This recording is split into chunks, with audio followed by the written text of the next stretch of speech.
Carla may karibal na kay Papa Joms. Aba Carla hindi papakabog.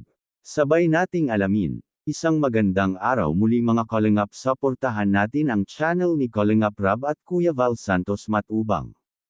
Carla may karibal na nga sa puso ni Papa Joms, ito nga ang bukod tanging wika ng karamihan. Lalo na sa serye na trabaho nila tungkol sa totoong kwento ng buhay ni Ate Edna at Kuya Val. Karamihan nga ang nagbigay ng samot-saring komento tungkol sa naging thumbnail ni Kalingap Rab. Marami nga ang napagtanto na ang picture na iyon ay kuha lamang sa isang serye na When He Met Her na hanggo sa totoong kwento ni Ate Edna at Kuya Val. Na hindi pa nga napalabas sa YouTube channel ni Kalingap Rab. Hindi nga nagustuhan ng ibang supporters ng Jomcarl ang itambal at sa iba at magkaroon ng third party ang Jomcarl.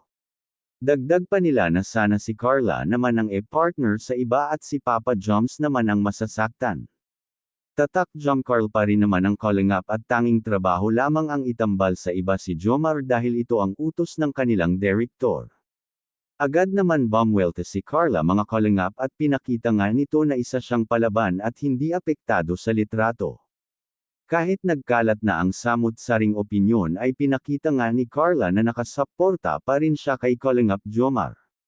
At may resibo pa nga na magkasama ang dalawa na kumain sa labas, mismo si Carla alam naman ang buong kwento at alam din ni Jomar ang kanyang limitasyon, kaya baliwala lamang ito ni Carla napakaswerte naman ni Kalingap Jomar kay Carla, dahil napaka down to earth nito at napaka maunawain. Kaya patuloy pa rin natin suportahan ang channel ni Kalingap Rab at patuloy pa rin ang kanilang pag-charity vlogging.